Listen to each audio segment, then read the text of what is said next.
मित्रों, मैं आपके समक्ष आपका साथी डॉक्टर वीवी सिंह। आज हम जिस विषय पर चर्चा करेंगे वो है वर्क लाइफ बैलेंस, यानी कि जीवन और काम के बीच में संतुलन। साथियों, ये जीवन एक संतुलन है, ये प्रकृति एक संतुलन पर है, इसी तरह से पूरा कॉस्मॉस एक संतुलन पर है। संतुलन बिगड़ा नहीं और फिर भयावह स्थिति। इसीलिए जरूरी है जैसे प्रकृति का संतुलन बना रहे, अंतरिक्ष का संतुलन बना रहे, सभी चीजों का संतुलन बना रहे, इसी तरह हमारे जीवन का भी संतुलन बना रहना बहुत जरूरी है। अब होता क्या है, क्यों संतुलन गड़बड़ करता है? यदि हमारी तराजू यानी हमारे सोच, हमारे काम, हमारे एंगेजमेंट्स, हमारी ऑक्यूपेशंस अगर काम के प्रति झुकते चले जा रहे हैं तो जीवन में खोखलापन रह जाता है, सूनापन रह जाता है, कोई मायने नहीं रह जाते, बस काम ही काम, और हम एक वर्कहॉलिक बनकर रह जाते हैं। और यदि हम काम के प्रति उपेक्षा करते हैं और सिर्फ आराम और अपनी लाइफ, मिलना जुलना, लोगों से बातचीत करना, सारे दिन व्यस्तता और काम को हम उपेक्षित रखते हैं, तो साथियों फिर साधनों की कमी हो जाती है और फिर हमारे पास खर्चे पानी के लिए पैसे नहीं रह जाते। हमारे जीवन में एक, जिसे कहते हैं ना, दुर्भिक्ष यानी अकाल जैसी स्थिति हो जाती है। खर्चे बढ़ते जाते हैं, जीवन जीने में कठिनाई होने लगती है और फिर जाने क्या क्या, लोगों से पैसा उधार, बहुत सी चीज़ों में कटौती, घर में आपस में झगड़े, और आप सब जानते हैं कि किस तरह से फिर कॉन्फ्लिक्ट प्रोन सिचुएशन बन जाती है, यानी संघर्षपूर्ण स्थिति हो जाती है। तो चाहे काम के प्रति उपेक्षा, चाहे जीवन के प्रति उपेक्षा, चाहे काम में ज़्यादा लग जाना या जीवन में ज़्यादा लग जाना, इनके जो परिणाम होते हैं उनसे हमारा जीवन अस्त व्यस्त हो जाता है। महात्मा बुद्ध यानी लॉर्ड बुद्धा से जब ये पूछा गया कि विष क्या है, तो उन्होंने कहा अति जो है वही सबसे बड़ा विष है। अति से बहुतायत यानी जिसे हम अनकंट्रोल्ड एक्सेसिवनेस, तो उससे हमें बचना है। बहुत बढ़िया दोहा है कि अति का भला न बोलना और अति की भली न चूप, अति का भला न बरसना और अति की भली न धूप। तो ये जो अति है इससे हमें बचना है। अब सवाल ये है कि ये अति होती क्यों है? ये अति कई वजह से होती है। सबसे पहले हमारा स्वभाव पर हमारा अनुशासन, हमारा नियंत्रण ना होना। कई दफे लोग इतने आलसी, इतने गैर जिम्मेदार, इतने ज़्यादा निरीह हो जाते हैं कि वो काम के प्रति उनमें कोई जिज्ञासा या कोई भी व्यस्तता या कोई भी आगे चलकर उसको पकड़ना, उसमें काम करना जैसी इच्छा नहीं रह जाती। जिससे होता क्या है कि हमारी इनकम नीचे गिरती है, हमारे साधनों में कमी आ जाती है और जीवन बहुत गड़बड़ हो जाता है। या फिर हमारी महत्वाकांक्षाएं इतनी बढ़ जाती हैं कि मैं ये हो जाऊं, मैं वो हो जाऊं, मैं ये कर लूं, इतना बढ़ा दूं, उतना बढ़ा दूं, इतना बढ़ा दूं कि लोग मेरे पास आ ही ना पाएं, और फिर मैं पीछे मुड़ के कहूं catch me if you can, मुझे पकड़ के दिखाओ तो मैं जानूं। ये भी एक मुसीबत की बात है कि हम अपनी महत्वाकांक्षाओं को, अपनी आशाओं को इस कदर तूल दे देते हैं, इस कदर हवा दे देते हैं कि वो हमारे हाथ से आगे निकल जाती हैं और हमारा जीवन एक मशीन की तरह रह जाता है। हम पर वक्त बच्चों से मिलने, घर में अपने परिवार से मिलने, आने जाने, सोशलाइजेशन, कोई भी रिक्रिएशन, किसी तरह का वक्त नहीं रहता। और फिर वो भी एक बड़ा कॉन्फ्लिक्ट प्रोन सिचुएशन हो जाती है कि सब लोग आपको देखते हैं कि आप पर वक्त ही नहीं है, समय ही नहीं है, सिर्फ काम और काम, और ऐसे लोग घर पर काम ले आते हैं या फिर घर पर आए भी हैं तो काम की ही बातें करते रहते हैं। और पहले वाले जिनकी लाइफ वो काम में भी जाकर अपनी जिंदगी की गप्पे मारने लगते हैं, मैं तो बड़ा किंग साइज लाइफ जीता हूँ, मजे से उठता हूँ, मजे से ऑफिस आता हूँ, जब मन करता है काम करता हूँ, नहीं करता हूँ। और आप जानते हैं जब मनमानी होती है तो परेशानियां किस हद तक बढ़ जाती हैं। तो ऐसा होता क्यों?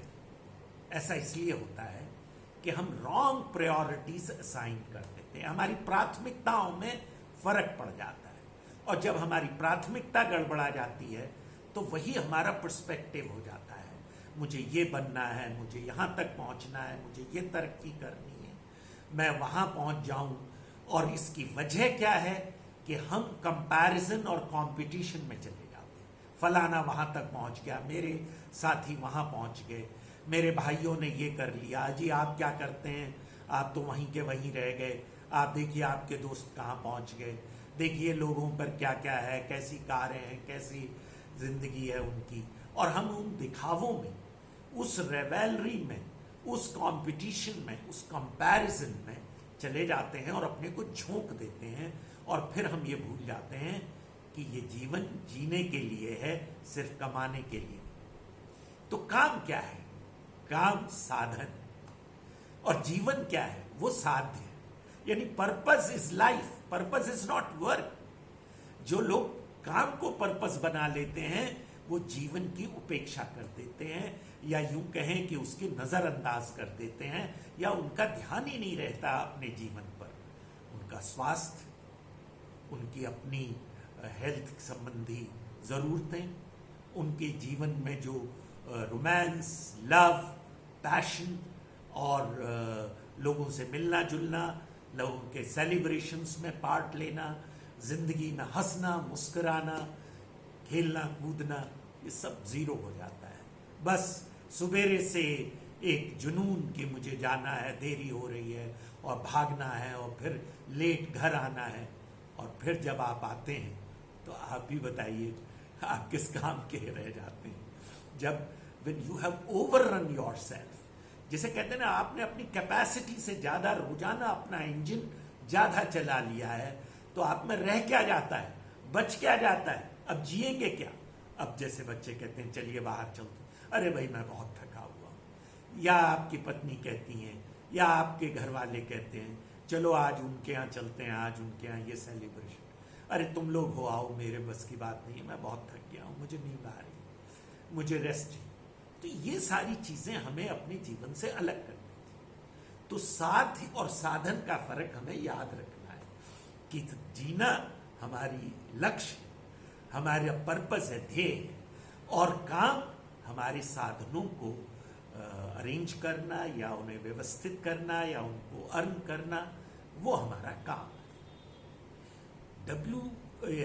वर्ल्ड लेबर ऑर्गेनाइजेशन ने, इंटरनेशनल लेबर ऑर्गेनाइजेशन ने 24 घंटे को इस तरह बांटा है कि 8 घंटे सोना और रेस्ट, 8 घंटे काम और 8 घंटे जिंदगी, जिसमें हेल्थ, जिसमें घर, जिसमें सोशलाइजेशन, जिसमें रिक्रिएशन, इंजॉयमेंट, सेल्फ डेवलपमेंट, आगे को बढ़ना, वो सब शामिल है।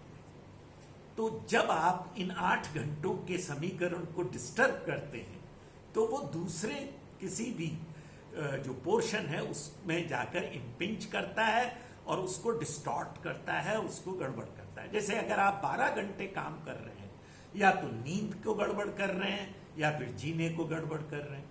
अगर आप 8 घंटे से ज्यादा रेस्ट और स्लीप कर रहे हैं तो या तो काम को गड़बड़ कर रहे हैं या जीवन को गड़बड़ कर रहे हैं। अगर आप जीवन में 18 घंटे 16 घंटे दे रहे हैं तो या तो नींद को गड़बड़ करेंगे और काम तो डेफिनेटली गड़बड़ होगा। तो let us live in sense of proportion. और क्या होता है, हम अपने को ऑडिट नहीं करते, हमें लगता है हम सब सही है।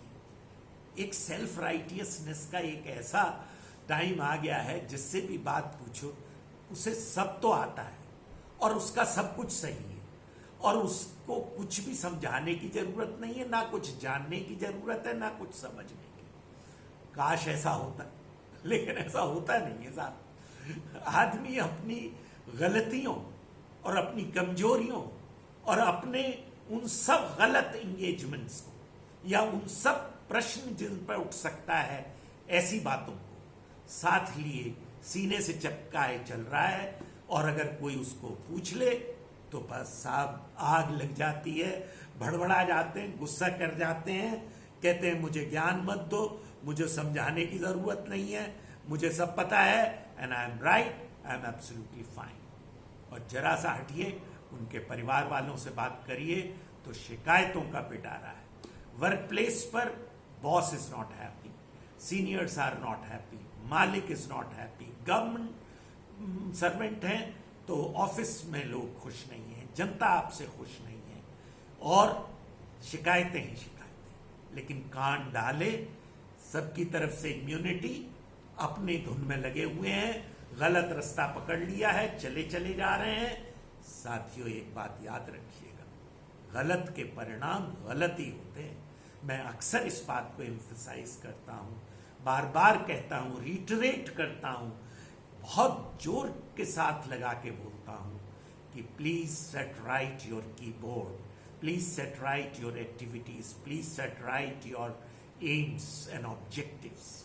जहां गड़बड़ हुई, that will be very costly to you, बहुत मुश्किल पड़ जाएगी, बहुत ज्यादा। अगर हेल्थ निग्लेक्ट की है, बीमार हो जाएंगे, अगर काम निग्लेक्ट किया है तो उस पर असर पड़ेगा, और फिर जवाब तलबी और ना जाने क्या क्या।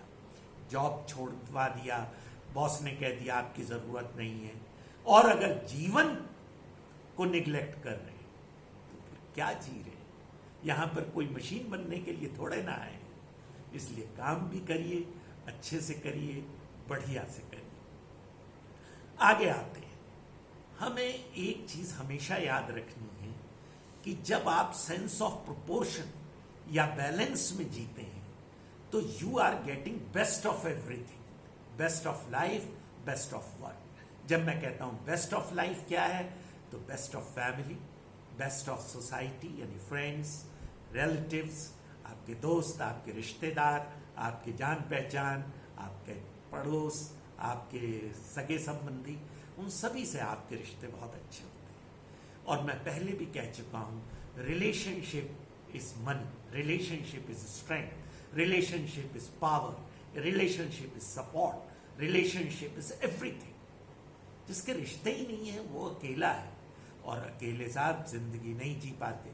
बहुत से लोग छत में बहुत लोगों के साथ रह रहे हैं, लेकिन उनके असल में रिश्ते इतने नाजुक, इतने कमजोर, इतने फ्रजाइल हैं कि टूटने की कगार पर। बहुत से लोगों के डिवोर्स, सेपरेशन, झगड़े, टंटे सिर्फ इसलिए हो रहे हैं कि उनने बैलेंस नहीं कर रखा है। तो आइए अब हम इस बैलेंस को समझें। तो सबसे पहली बात, समन्वय। समन्वय स्थापित करिए परिवार में, लोगों में, रिश्ते में, नाते में, अपने डेवलपमेंट में, अपनी हेल्थ इश्यूज पर, अपने एक्सरसाइज में, अपने टहलने जाने पर, खाने पीने में, न्यूट्रिशियस फूड में, हर जगह पर आपका समन्वय होना चाहिए। आपके बॉस के साथ, आपकी जिम्मेदारी के साथ, आपके उत्तरदायित्वों के साथ, आपकी परफॉर्मेंस के साथ। You must understand the needs of your performance. आपके क्या वो जरूरतें हैं, तो वो कैसे हों? डिमांड योरसेल्फ, अपने से डिमांड करिए साहब। बोलिए कि तुम्हें आज वहां जाना है, तुम्हें आज ये करना है, तुमको ये करना पड़ेगा। तो वो चीजें जब आप डिमांड करते हैं तो होने लगती। और जब आपकी कोई डिमांड ही नहीं है तो you are like a rudderless ship, जिस तरफ का झोंका आया उधर चल गया, वेव्स ने उधर ठेला तो उधर आ गए, जब बहुत ज्यादा ठेले गए तो किनारे खड़े हो गए, रेत में फंस के। ये सब साहब जिंदगी का ये तरीका नहीं है। जिंदगी तो खुशहाल रहने की चीज है, बहुत बढ़िया से रहने की चीज है। अगर मुझसे कोई पूछे कि साहब जिंदगी में क्या क्या होना चाहिए, तो जिंदगी में अच्छा कमाइए, अच्छा खाइए, अच्छे से अपने हेल्थ को मेंटेन करिए, अपने रिश्तों को मेंटेन करिए, take care of your loved ones, take care of your social needs, take care of your friends, take care of everything, your parents, your जो भी आप जिस माहौल में, जिस तरह के एनवायरनमेंट में हैं, इसके साथ साथ आपका कांस्टेंट डेवलपमेंट होना बहुत जरूरी है। लोग पोजीशन पर बढ़ते चले जाते हैं लेकिन ग्रो नहीं करते, उनका पर्सनालिटी फिक्सेशन हो जाता है, और जब पर्सनालिटी फिक्सेशन हो जाता है तो बहुत कुछ उनसे आप उम्मीद नहीं कर सकते, क्योंकि वो जैसे हैं वैसे ही बने रहे। तो we should grow. And last is spiritual development. Spiritual development से ये है कि आप इस बात को समझिए कि एक आत्मा पुरुष है, आत्मा के जीव हैं, जिसमें एक आत्मा है जो आपको निरंतर बेहतर बनाने के लिए उत्साहित करती है। अब वो बेहतर क्या है? To be a wonderful human being, एक बहुत ही बढ़िया आदमी की तरह। तो वो जो चीज़ है वो बहुत बढ़िया है। ये जो जीवन है ये ऐसे जीने की चीज़ है कि जो आपने सुना होगा इकबाल की, खुदा बंदे से खुद पूछे बता तेरी रजा क्या है। तो उस जज्बे के साथ जीना है, उस खूबसूरती के साथ जीना है, उस बेहतरीन तरीके से जीना है जिससे आप स्वयं अपने से कहें यार रश्क होता है, तुम कमाल कर देते हो, क्या बढ़िया काम करते हो, क्या बढ़िया से जीते हो, क्या बढ़िया तुम्हारा रूटीन है, your time management is excellent. समय से उठते हैं, उसमें हर चीज़ शामिल है, अपने समय से सहयोग करते हैं, समन्वय है जीवन में, सामंजस्य सबके साथ, हर एक के साथ आप you gel with everyone so well that people love you, they care for you, they want you, they want to be associated with you. करिश्मा कर दीजिए साहब, जादू कर दीजिए, और फिर संपूर्णता में जी। संपूर्णता का मतलब है all 6 cylinder should fire, everything should fall in your kitty, recreation, enjoyment, हंसना, बोलना, लाफ्टर, जोक्स, पिकनिक्स, और जब काम करने पे आए तो गजब की परफॉर्मेंस। जब आप एक बहुत ही अच्छे से काम करते हैं तो परफॉर्मेंस का लेवल उठ जाता है, क्वालिटी उठ जाती है।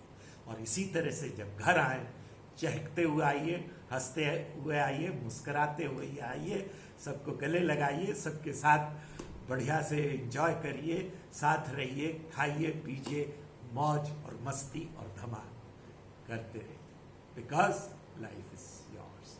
Thank you very much.